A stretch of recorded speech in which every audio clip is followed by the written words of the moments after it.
So for this video, what we're going to be doing is we're going to be covering some general tips for how you can help better build a deck. I'm using Yu-Gi-Oh! Legacy of the Duelist. The first tip that I'm going to tell you guys is that I'm not, in this game, I don't play meta decks. I've never played meta decks in, like, real Yu-Gi-Oh! In that my actual collection is fucking massive. Hold on. I have to pull out boxes. Yeah, so I've got about... Fuck, that's heavy.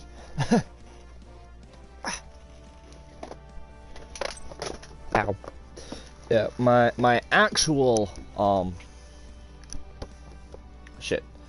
My actual collection is like 5 freaking huge boxes worth that are completely full.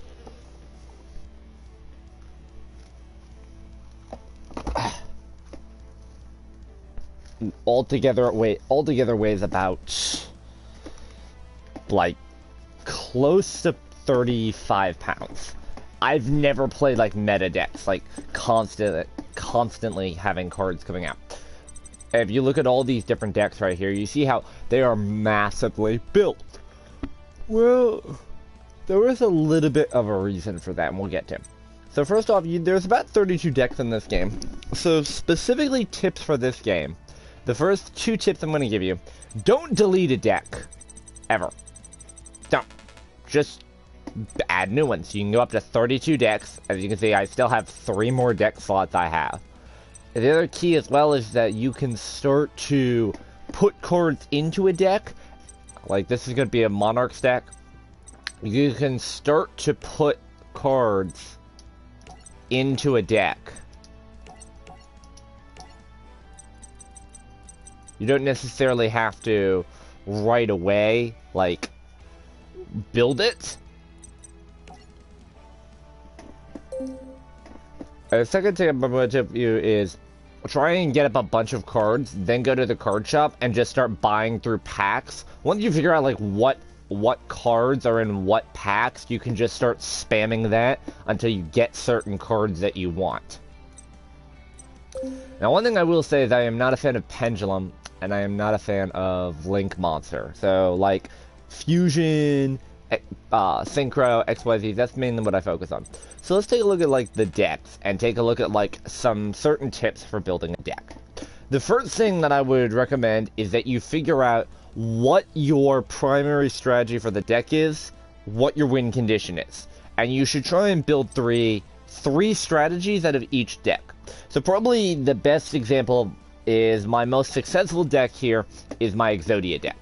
So obviously the first win condition is to pull out Exodia the Forbidden One. That is my primary win condition. However, there should be a secondary win condition for each deck. You should run a secondary win condition and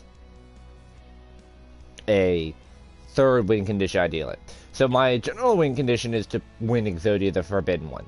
Now, this is probably as close to a tournament level deck as I can get. I have 13 extra deck cards, which is a lot for me. I also only have 45 cards in this deck. I don't believe in running the 40 card minimum. I think you should run a 45 card because it inherently gives you an advantage over your opponent if your opponent end up trying to do like a stall or a mill deck, where they're just trying to like outlast you and outtime you. So I think 45 cards works better than 40 cards. In addition, your side deck should consist of cards that help you win the game. Like Royal Magical Library is very good for helping me draw multiple cards. Consente, this is a good way to self-heal after a fact. But these are not necessary cards in the strategy. I could live without these cards quite easily, which is why you put them in the side deck. Your main deck should be whatever you need, and your side deck should be whatever you think you need. So, what is my alternate win condition here?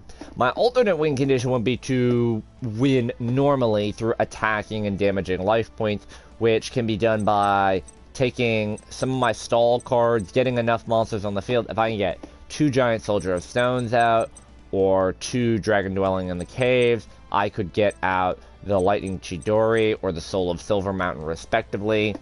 Also, if I could get out 2 Dragon Dwelling in the Caves, I can get out the Sky Blaster Musketeer, the Gem Knight Pearl, and the Wind Up Zymaster. And if I can get out 2 Giant Soldier of Stones, then I'd be able to get out Leviathan Dragon, Granosaurus, and Battlecruiser Dianimus if I get a 3rd one out.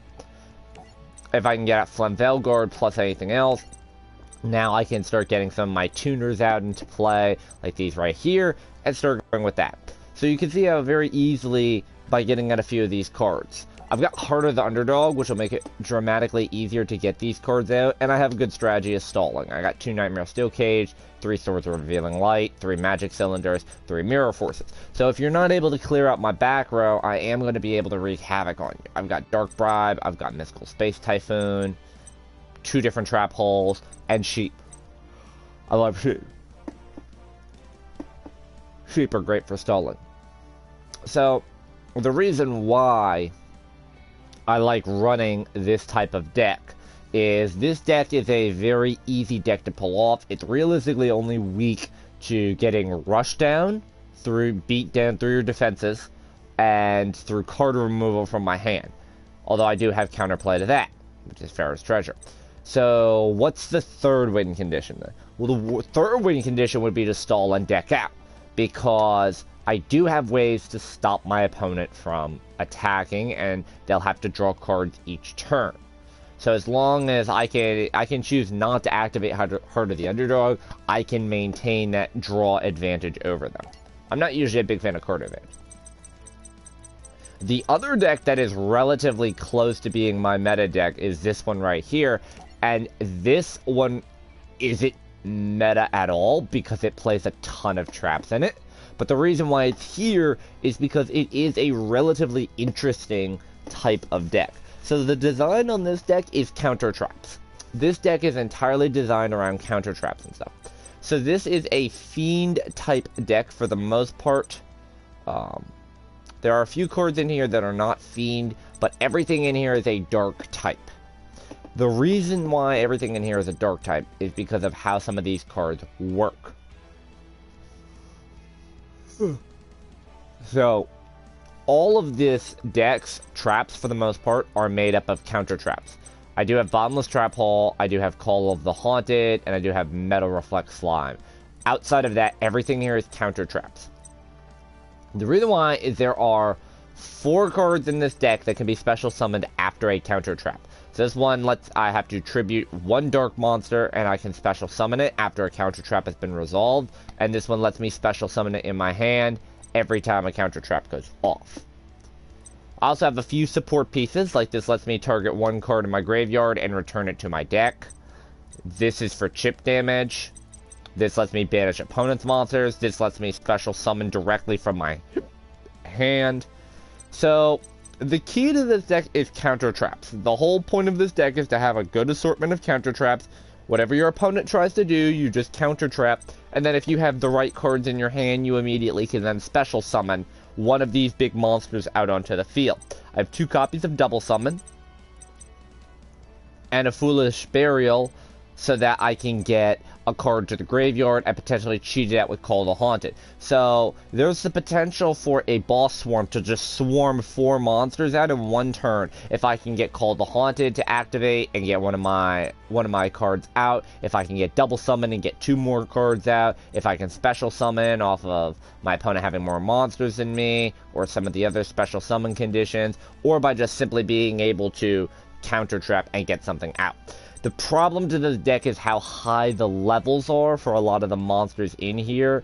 There are actually only, I think there's like 18 monsters, and 8 of them require a tribute. And the rest are counter traps and spells. And the downside is they're counter traps, which means if my opponent doesn't use something that I can counter, then I can't activate the trap. This is a good example of how having multiple win conditions is a thing. Now let's do some picks for some more theme decks.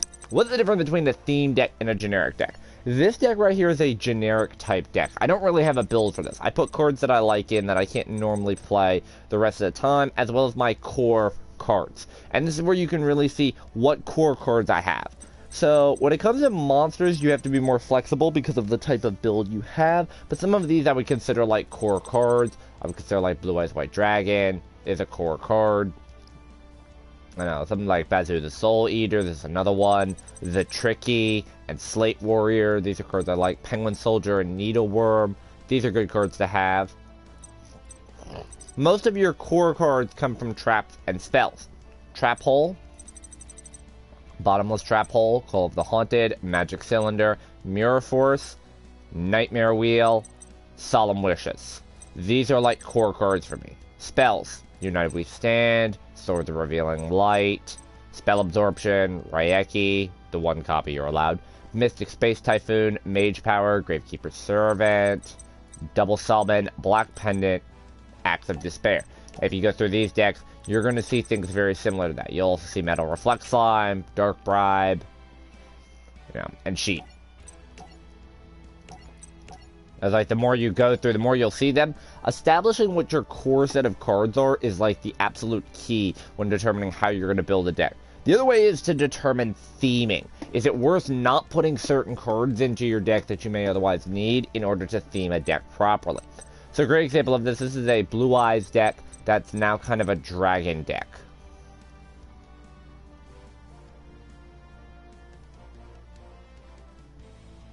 So this is like, this kind of deck right here is a great example of how you can run a high-level boss swarm deck while still also running a regular thing.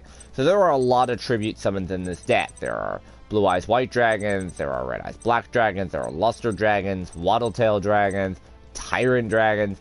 Everything in this deck revolves around dragons, and they are some high-level dragons here. But it's very easy to cheat out between Call of the Haunted, Banishing with Castle of Dragon Souls, which then can get special summoned, having Dragon's Rebirth, Dragon Carnation, Miracle Wake, Silver's Cry. You know, there are a lot of ways you can cheese out and get dragon cards out onto the field very easily.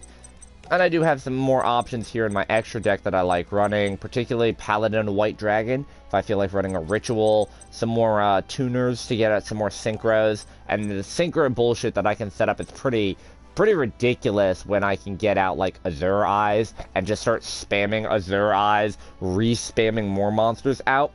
Azure Eyes is probably one of my favorite synchro monsters in the game because of the protection it has.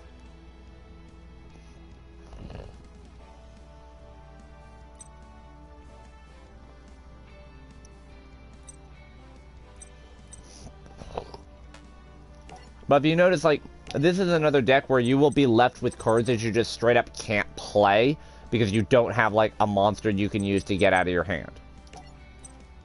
Same thing, we have a Spellcaster deck built around Dark Magician, but they're all Spellcasters. There's a lot of good counterplay with spell cards and things like that. This is a Fire deck. There's literally nothing besides it just being Fire attribute and being able to use that to your advantage. You know, this is a Water Umi deck. It's mostly an Umi deck. There's most of the things in here are going to be Aqua, Fish, or Sea Serpent, but there are a few non-Aqua, Fish, and Sea Serpents. It's like the Legendary Fisherman doesn't really fit that, but it's an Umi, and this is another trick for Umi.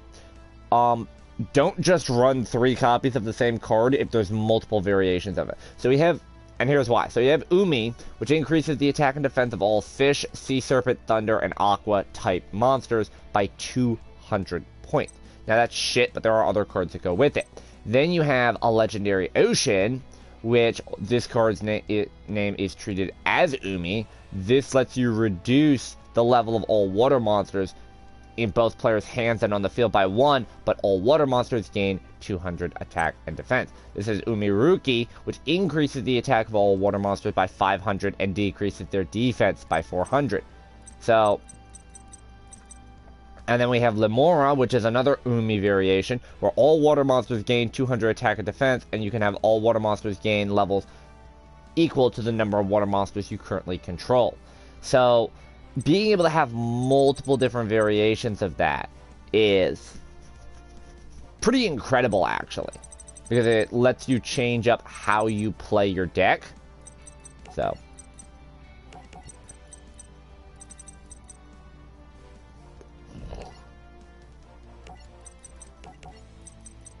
actually need to flip that around. I guess I'll add that for now. So, that's an example of how you can theme decks. Another one, this is a Fiend deck. This is built around the Fiend archetype with like Summon Skull. So there are different cards that you can use in this. This one right here is an interesting one because this has no monsters in it whatsoever. It's completely based around bad reaction to Symmetry.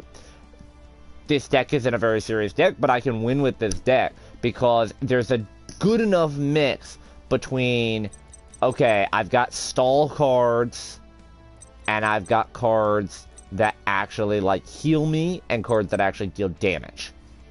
So there's multiple ways to win in a deck like this. It's not just simply running, you know, all of one card in order to win. So there's your example on how to build decks for some off-meta decks.